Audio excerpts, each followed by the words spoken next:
you very much, Nick. It was really, really interesting. And thank you also because you gave a solid background, theoric background about the classification of games. So now I'm going to share my screen and to present. Okay, I hope that it will works. And now I have to do something like this. Okay, good afternoon, everyone. I am Davide Leone from Palermo, from CLAC in Palermo. I am a PhD in urban planning. I work in several different universities, such as Palermo and Rome. I am member of CLAC, and I am the founder and the president of UGame, a society that makes a corporation that makes urban games. So urban games really connected to people and to the aim of this company is to make people game inside the city. So what we will talk about today? Well, we will talk about a drama that we had in this period. So to play in a city during a pandemic, for us, it was really a drama because from our point of view, it was not possible to make any games in the way we made the games because our games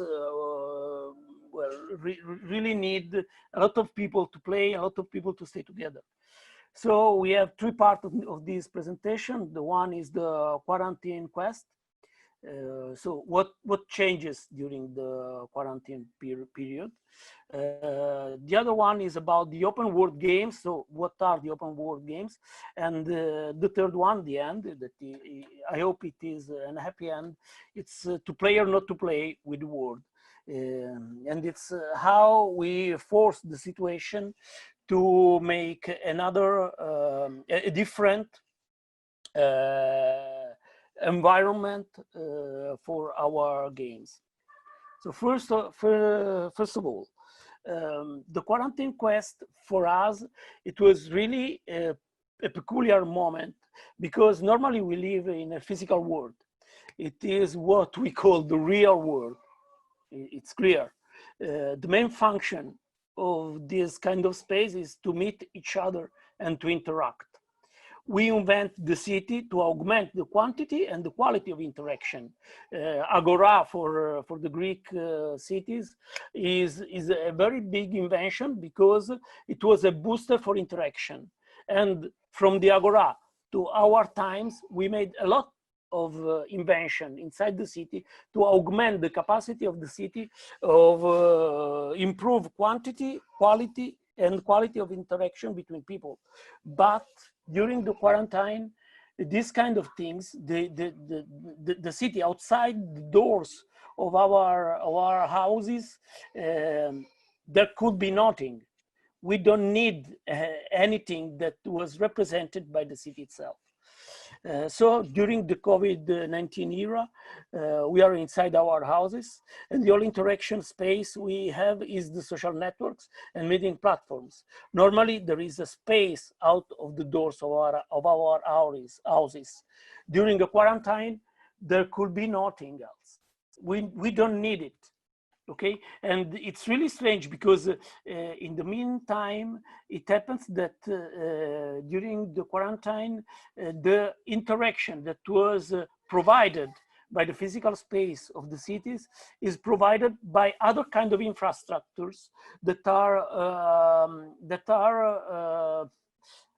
not natural. I cannot say in another way. It's the difference between a market center and an historic center of the city. It's quite the same thing. The platforms try to substitute the city, providing an interactive environment in which we live. Remembering McLuhan, it's clear that we are talking about a very complex media system that is really connected to our way of living. In the very first days of the quarantine, I felt really stupid because there was a lack of connection with other people. I cannot use the intelligence of other people to improve, to understand better what I think, to face my thoughts and so on. So it was really, really a drama, and I had a lot of people that have the same feelings about this situation. So it's clear we have a lot of games that we call open world games, are really huge games that act inside a so big world that it's an open world because it's not possible. The game itself, it's made to make impossible to explore all this kind of world. It's the case, for instance, of GTA, of Red Dead Redemption, but down to the page you can see a lot of titles of this kind, and it's really interesting because it's to work inside in such these games is similar to really build a world that have to have his own meanings, his own system, and it's really fascinating. So the world is so huge that it's like a real world, and we can't really explore it completely. During the COVID emergency, we are in a very strange situation. The real world becomes a fantasy world because we cannot go outside and make the things that we usually don't. But fortunately, I think fortunately, there is a complete simulation of the world. So this is a story that is our story that make you understand what we think to do with the world, to use the Google Earth infrastructures to make the environment of an open game, of an open world game, excuse me, and to play a game within the city. So we needed a platform that could act as an open world game, and we chose Google Earth to build in it a game experience. We are not the first one that we make something like that. There are some games that uses Google Earth as a platform for playing. But for us, it's really interesting because we were forced to use Google Earth during the COVID-19 emergency. And the other thing is that we try to use Google Earth in a way that no one tried to use. And for us, it's really interesting to explore these kind of things. So there are two ways proposed by Google itself to use Google Earth as a game platform. The first one is the Carmen Sandiego Adventure. This is a very simple game in which we try to catch Carmen Sandiego, trying to understand where she is going. But the game plot is based not not on the geographic issues or on the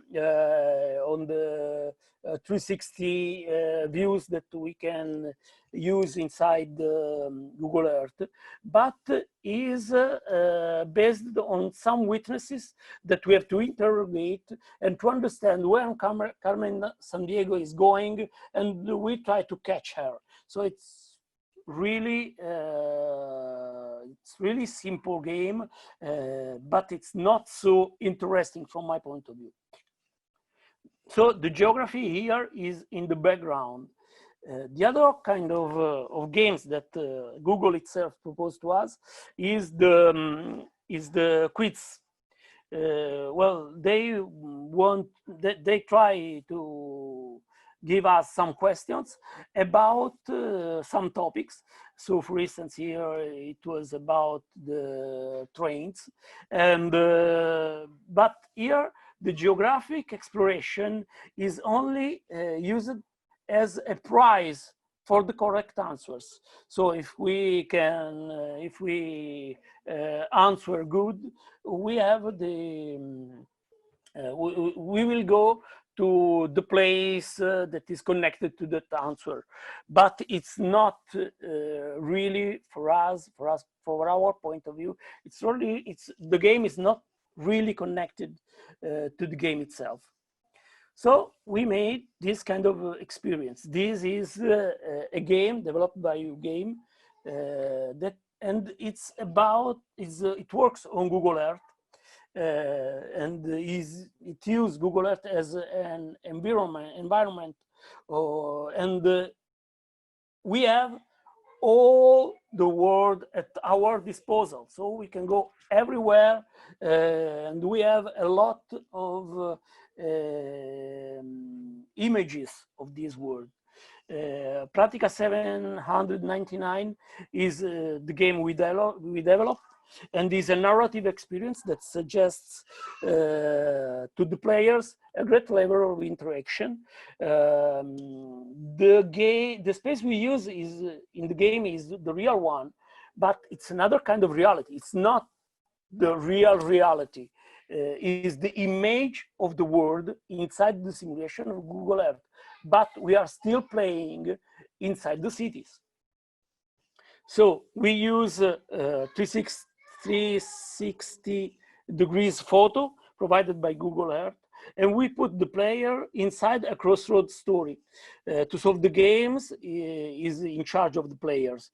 In the meanwhile, we provide quests about the space of the city itself. So we try to guide the players inside the city to make a tour of the city while they are inside their houses. But it's really interesting because during the pandemic, the real open world game is to play inside our cities. So here, for instance, we are inside. This is a true story. In the 1979, it was stolen a big painting by Caravaggio that is a nativity that you can see in this church, but this is a copy. And we try to solve this kind of mystery.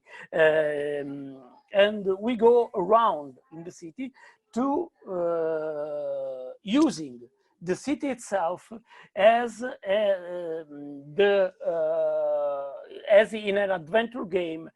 So we try to make visible to the players some details that usually they don't see, they don't note, and so on. So here, this is another part of the game. Here we have a quest for the players that they have to solve to understand the end of the game. So this is the end of my presentation, but it's really an important question for me, because in the end, this is Palermo, but it is the image of Palermo.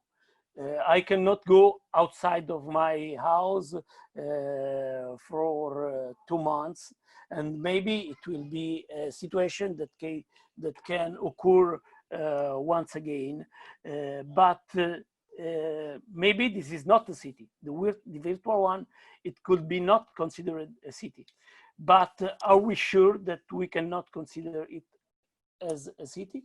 And it's really, really important for me to answer this kind of question, because to interact from physical space and for digital space, it's really important. It's not only a question about augmented reality, it's a question about mixing the experience. So we have to try to mix digital world to real world. But during the COVID-19 era, physical world, there wasn't. So we had only digital world, and we have to arrange ourselves to play inside the city in this digital environment that it's true, but it's also fake. So that's all. I hope that there is some questions about the presentation. Thank you, everyone.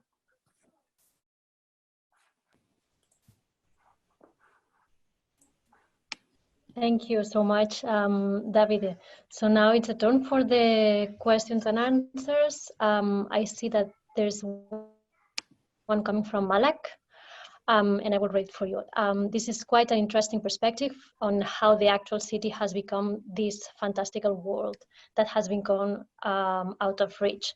But my question is about the embodied nature of our experience.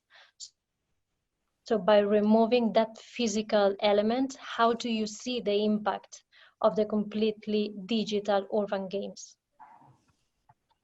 Okay, well, it's really, really interesting, and it's clear that we are in a situation very peculiar. That's because we are in a situation in which we cannot go outside of our houses. But it's really, really interesting for me to use this kind of urban games to help people to explore the city from other perspectives. Using this kind of games, I can give a story that is connected to a game experience, a story that can act in Palermo, and you can see the real Palermo, staying in Barcelona or in Breda or in some other cities. And it's really, really interesting. It's really powerful. But from my side, from my point of view, it's also, well, we really need to have a moment in which we can go once again in the city as a physical place. But from my side, from my point of view, it's also. Okay. The other attendees, remember that you are also more than welcome to raise your hand if you want to speak live.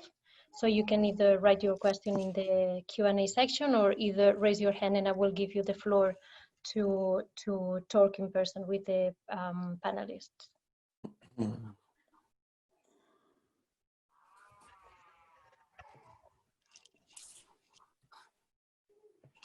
We can wait a little bit. Maybe in the meantime, I see that there was another question that I think it was intended for Nick.